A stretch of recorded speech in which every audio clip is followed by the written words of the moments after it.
Fund है, ये decide कैसे करेंगे कि सबसे अच्छा यही है? वो आज देख के करेंगे क्या, परसेंटेज देख के? आज जो अच्छा है कल भी अच्छा करेगा, इसका क्या गारंटी है? उदाहरण के तौर पे यहाँ पे मैं पिछले 15 साल का यहाँ पे एक रिकॉर्ड चेक करता हूँ SIP के सेक्शन में जाके, StarSIP.in में जाके, कि 10,000 रुपये पर मंथ मिड कैप में किया तो सबसे ऊपर में आया HDFC mid cap opportunity, 18 lakh जमा हुआ, 1 करोड़ रुपया बन गया। तो आप आज से 15 साल पहले देखते तो HDFC मिड कैप सबसे अच्छा लगता, लेकिन आज से 10 साल पहले देखते तो जो सबसे टॉप पे है आपको क्वांट मिड कैप दिखता, तो क्वांट मिड कैप में लगाते रहते। मोतीलाल अच्छा लगता, निपॉन इंडिया ग्रोथ फंड जो मैं फंड लिया था, सिंस इंसेप्शन रिटर्न देखता हूं तो मुझे सबसे ज़्यादा निपॉन ग्रोथ फंड का रिटर्न सबसे ज़्यादा आएगा। सिंस इंसेप्शन मतलब जब से शुरू हुआ तब से अगर देखेंगे कौन सा फंड सबसे ज़्यादा अच्छा रिटर्न बना के दिया है, वर्थ वाइज देखेंगे, परसेंटेज वाइज नहीं, वर्थ वाइज किसने सबसे ज़्यादा पैसा बना दिया है। तो 10,000 रुपये पर मंथ जमा किया, 34,40,000 जमा हुआ, 95 से लेके अब तक पैसा बना है 22 करोड़ 16 लाख। तो किस रेफरेंस को लेके आप चेक करना चाहते हैं? पिछले 5 साल में देखेंगे जो सबसे टॉप पे चलेगा क्वांट मिड कैप है। 1 साल या 2 साल का बात करते हैं उसमें देखेंगे तो यहाँ पे क्वांट मिड कैप ही आ रहा है। पिछले 3 साल का बात करेंगे, 3 साल में देखेंगे तो यहाँ पे क्वांट मिड कैप आएगा। लेकिन जैसे जैसे ड्यूरेशन ऊपर नीचे होगा तो जरूरी नहीं है कि ये फंड जो आज है टॉप पे, ये हमेशा टॉप पे ही रहेगा। इसीलिए बोलते हैं कि 4-5 फंड AUM वाइज देख लीजिए, AUM वाइज, वर्थ वाइज नहीं, AUM वाइज, जिसमें सबसे ज़्यादा AUM है उसको आप चेक कर लीजिए और 4-5 फंड ले लीजिए। अगर ये पता चल जाए कि ये फंड हमेशा टॉप पे होगा तब तो कोई दिक्कत ही नहीं है, उसी में लगा देते। लेकिन ये पता नहीं है, इसीलिए डाइवर्सिफिकेशन करके बोल रहे हैं कि भाई HDFC में भी लगा देते हैं, कोटक इमर्जिंग भी लगा देते हैं, निपॉन इंडिया ग्रोथ फंड भी लगा देते हैं, एक्सिस फंड अच्छा है। कभी आपको ऐसा लगता है ना कि एक्सिस अभी खराब किया तो दूसरा कोई खराब नहीं करेगा, हर समय बुरा दौर हर किसी का आता है। मैं अपना उदाहरण दूं, यहाँ पे ये जो फंड है निपॉन ग्रोथ फंड, ये मेरे पास 14-15 साल से फंड पड़ा हुआ है, लेकिन इसका परफॉर्मेंस कभी बॉटम भी हुआ है, कभी टॉप भी रहा, कभी बीच में भी रहा, लेकिन हमने छेड़छाड़ नहीं किया। क्योंकि छेड़छाड़ अगर करेंगे तो होता ये है कि आप सोचते हैं कि निपॉन खराब किया तो निकल करके HDFC में चला जाए, और मान लेते हैं कि HDFC खराब करे तो सोचेंगे कि ICICI में चला जाए, और ICICI म्यूचुअल फंड खराब करे तो सोचेंगे कि मैं HDFC में आ जाऊं, तो सोचेंगे कि मैं क्वांट में आ जाऊं। इस तरह से करके आप मान लेते हैं यहाँ से निकले यहाँ, अभी ये भी खराब कर रहा है, और उसके बाद निकल के यहाँ गए, यहाँ भी खराब हो रहा है। तो इस तरह से वेल्थ क्रिएशन नहीं हो पाएगा। आपने जब AUM वाइज सेलेक्ट करके देख लिया, मिड कैप स्मॉल कैप में लगा के छोड़ दिया, तो उसको आपको लंबे समय तक बने रहना है। गिरावट आएगा तो उसमें धीरे धीरे करके टॉप अप करते रहना है। तो इस तरह से करके थोड़ा थोड़ा डाइवर्सिफिकेशन जरूरी है। कोई एक फंड में लगा के आप छोड़ेंगे तो वेल्थ क्रिएशन हो ये संभव नहीं है। और ऐसे भी हम लोगों का, मानव लोगों का ये है कि एक ही फंड में लगाते लगाते आप बोर हो जाएंगे, तो थोड़ा सा चाहिए ना चटक मटक, इसमें भी लगाया उसमें भी लगाया, 4-5। एक फंड में कोई हो ही नहीं सकता कि एक फंड में लगा के छोड़ दे, या कोई ऐसा स्टॉक ले ले एक लगा के छोड़ दे, वो लेंगे ही लेंगे। ठीक है, तो 4-5 पोर्टफोलियो रहेगा और बीच बीच में टॉपअप करना है, तो खूब अच्छा फंड करेगा भी तो भी मन करेगा कि दूसरा फंड नहीं है उसमें लगा दें। इस तरह से करके 4-5 फंड आपके पास होना चाहिए उसमें लगाने के लिए। एक क्वेश्चन यहाँ पे हमेशा पूछा जाता है, ओवरलैपिंग का क्या करें। ओवरलैपिंग, यहाँ पे मैंने 2 फंड सेलेक्ट किया है, SBI स्मॉल कैप और निपॉन इंडिया स्मॉल कैप। ठीक है, दोनों स्मॉल कैप है। अब कहेंगे कि स्मॉल कैप ले लिया तो ओवरलैपिंग हो जाएगा, तो ओवरलैपिंग यहाँ पे कितना है, 7.23, इतना ही है। यहाँ पे देखेंगे SBI में टोटल स्टॉक है 56 और निपॉन में टोटल स्टॉक है 158। ठीक है, अनकॉमन है 143। तो जो कॉमन स्टॉक है वो यहाँ पे देखेंगे ओवरलैप कितना है। ये कॉमन स्टॉक है, स्टॉक का नाम दिया हुआ है कॉमन स्टॉक, और इसका ये परसेंटेज दिया हुआ है कितना, कितने परसेंटेज में, 2.28 SBI में, और निपॉन में 0.36% का, क्योंकि कोई फंड मैनेजर ज़्यादा स्टॉक लेके रखा होगा, कोई कम लेके रखा होगा। तो इस तरह से करके यहाँ पे ओवरलैप है, लेकिन कितना है टोटल 7%। क्या जरूरी है कि ये 7% या ये होल्डिंग का परसेंटेज हमेशा ऐसे ही रहेगा? हर 2-3 महीना में पोर्टफोलियो ऊपर नीचे चेंज होते रहता है, स्टॉक चेंज होते रहता है। नंबर ऑफ स्टॉक पहले कितना था, आज कितना है, बहुत अंतर होता है।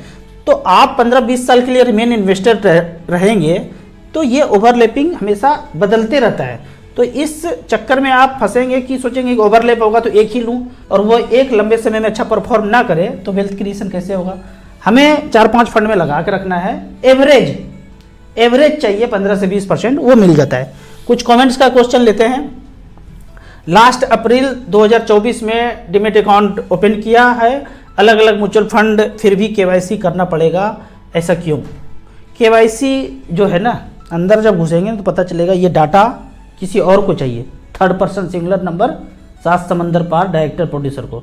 तो आपका लगा था ना 1 2 3, उसमें लिंक चाहिए, आधार बधार सब कुछ चाहिए, तो वो डाटा कहाँ जा रहा है? ऐसे भी सोचो ना, वो आधार का OTP कहाँ से आता है?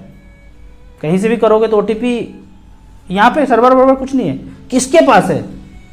वो राजा कौन है? तो राजा कहीं और बैठा है। eastindia.com में घुसेंगे पता चलेगा आज भी वही सब कुछ चला रहा है। तो डाटा उनको चाहिए, आपको हमको कुछ नहीं करना पड़ेगा, ये जब बोला जाएगा देना पड़ेगा, ठीक है? अगर नहीं देंगे तो अकाउंट फ्रीज हो जाएगा। पैन को आधार से लिंक करना है, नहीं करेंगे बाद में फाइन होगा, बाकी सब कुछ बंद हो जाएगा। तो ये सारा डाटा एक जगह पे सुरक्षित चाहिए। कब किसको बंद करना है, वहाँ पे बटन दबाया, वो बंदा चुप हो गया, कुछ कर ही नहीं पाएंगे तो चुप ही होना पड़ेगा। आगे देखिए, सब पैसा इन्वेस्ट करेंगे तो खाएंगे क्या, लाइफ एंजॉय कब करेंगे? ये मेरे को बहुत क्वेश्चन लोगों ने बोला है। और आम आदमी के पास इतना पैसा कहाँ से आएगा? लालच बुरी बला होती है, जो मिल जाए उसी में संतुष्टि करना चाहिए। भरोसा कीजिए, सरकारी बैंक SBI के शेयर अगर 15 साल पहले 20,000 रुपये पर मंथ लिए होते तो 30% का रिटर्न गारंटीड मिलता और 4 करोड़ 67 लाख हो जाता, और सरकार का बैंक डूबेगा भी नहीं। भाई कहना क्या चाहते हो? 3 इडियट की तरह एक तो बोलते हो कि लगाएंगे कैसे, और एक फिर बोल रहे हो कि इतना लगाते तो इतना हो जाता। हम ये बोल रहे हैं कि हमने तो 3,000 से शुरू किया था, 7-8 हज़ार सैलरी था, बाकी खाते थे, बाकी उतना से इन्वेस्ट करते थे। ये जो बोलते हैं ना कि सब पैसा लगा देंगे तो खाएंगे क्या, ये बड़ा इंटरेस्टिंग है। आपको मैं आगे उदाहरण देता हूं कि एक बंदे का जॉब लगा, मान लेते हैं नौकरी लगा 50,000 रुपये पर मंथ का। सबसे पहला ख्याल क्या आता है? सबसे पहला ख्याल कि 30,000 क्या का EMI कटा देता हूं, एक प्लॉट फ्लैट घर ले लेता हूं, ले ही लेते हैं, और 20 साल तक EMI चलता रहेगा, और 20,000 में अब जीवन यापन करना है, ठीक है? और ये 30,000 रुपया EMI ना देके 20-20 हज़ार रुपया पर मंथ अगर इन्वेस्ट करते और 30-30 हज़ार रुपया खर्चा करते, 10,000 रुपया एक्स्ट्रा जिंदगी में आ जाए ना जीवन यापन के लिए, तो जिंदगी बदल जाता है। 10,000 रुपया एक्स्ट्रा, जो जिस पैसे में जिंदगी काट रहे हैं उसमें 10,000 रुपया एक्स्ट्रा कोई दे दे तो जिंदगी जमीन आसमान का फर्क आ जाता है, एक्स्ट्रा आ जाए तो। अब यहाँ पे 30,000 रुपये पर मंथ का जो लोग अभी अभी नौकरी शुरू किए हैं, करने वाले हैं, कर रहे हैं, और अगर यहाँ पे 20-20 हज़ार का SIP किया आने वाले 20 साल तक, तो रिकॉर्ड चेक करेंगे ना, खोपड़ी का खड़बड़ा जाएगा कि क्या हो गया है। सुंदरम मिड कैप ने 48 लाख जमा हुआ, EMI चक्कर ना काटते, प्लॉट फ्लैट ना लेके यहाँ पे इन्वेस्ट होता तो पैसा 4 करोड़ रुपया बना है। दूसरा fund Nippon India growth fund हमने भी लेके रखा है, ये 3-3 हज़ार जाता है।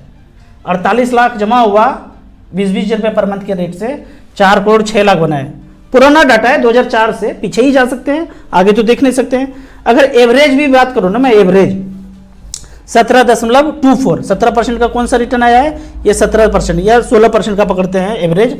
आदित्य बिरला मिड कैप 48 लाख का पैसा बनाया है, 3 करोड़ 16 लाख, 3 करोड़ ही मानो। अब आपको घर लेना है अपना पैसा होने के बाद, वो जो 30 लाख का घर लेना चाह रहे थे वो 20 साल के बाद लीजिएगा, अभी रेंट पे रहिए, जैसे रह रहे हैं वैसे रहिए। 20 साल के बाद अगर वो वही फ्लैट खरीदना हो तो 5% से ज़्यादा प्रॉपर्टी का रेट बढ़ेगा नहीं। 30 लाख का चीज़ 80 लाख 85 लाख में मिल जाएगा। जब वो 80-85 लाख का मिलेगा तो यहाँ से जो पैसा बनाए हैं 3 करोड़ में 1 करोड़ रुपये हटा दीजिए, 2 करोड़ रुपये सरप्लस हो जाएगा। वही तो हमने ज़िंदगी में किया, जितना पैसा आता गया झोंकते गए, 14-15 साल में अच्छा खासा पैसा बन गया, खट से एक बार में कैश में घर ले लिया और पैसा भी बचा हुआ है। तो ये स्ट्रेटेजी आपको अपनाना है। अगर आप कैलकुलेट करेंगे ना कि 30-30 हज़ार रुपये पर मंथ किया 20 साल तक, 15% के रेट से 4.5 करोड़ रुपया बनता है। और यदि म्यूचुअल फंड ना जाने, इधर उधर करें 7% के रेट से, तो लगभग 1.5 करोड़ रुपया बनता है। तो ये खुद से कैलकुलेट करना है। और मिड कैप स्मॉल कैप में लंबे समय में कोई जरूरी नहीं कि 30 हज़ार से शुरू करना है, आप 5 हज़ार से शुरू कीजिए। कितने सारे इन्वेस्टर हैं जो शुरुआत में 3-4 हज़ार ही किया और आज 50 हज़ार 60 हज़ार का कर रहे हैं। जब आपको समझ में आ जाएगा कि इससे बेहतर लंबे समय में कुछ भी नहीं है, तो आप धीरे धीरे करके सारा पैसा यहाँ पे म्यूचुअल फंड में डालते रहेंगे। अगला क्वेश्चन है, राजू भैया मैं एसेट प्लस ऐप यूज करता हूँ, SBI short term debt fund में इन्वेस्ट करेंगे तो ट्रांसफर कैसे करेंगे? ट्रांसफर करने के लिए देखिए समझिए, मान लेते हैं कि आपने 1 करोड़ रुपया रखा या 10 लाख रखा, उदाहरण के लिए समझा रहा हूँ। 1 करोड़ का ब्याज लगभग 6% आता है, तो कितना हो गया साल का? 6 लाख हुआ, डिवाइडेड बाय 12 किए तो 50 हज़ार रुपये पर मंथ आया। उस 50 हज़ार रुपये पर मंथ को आप STP करते जाएंगे।